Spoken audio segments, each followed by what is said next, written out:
I musliman dhe i muslimane nuk i del Zotit pa moral.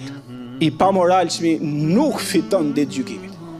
Ka thënë profeti alayhis salam, e kanë pyet kush do të jenë njerëzit më afër me ty që ditë gjykimit do afrohen, do rinë, do shoqërohen me ty, qynë mahsher pa hyrë në xhenet. Ka thënë më të moralshmi do afrohen më afër.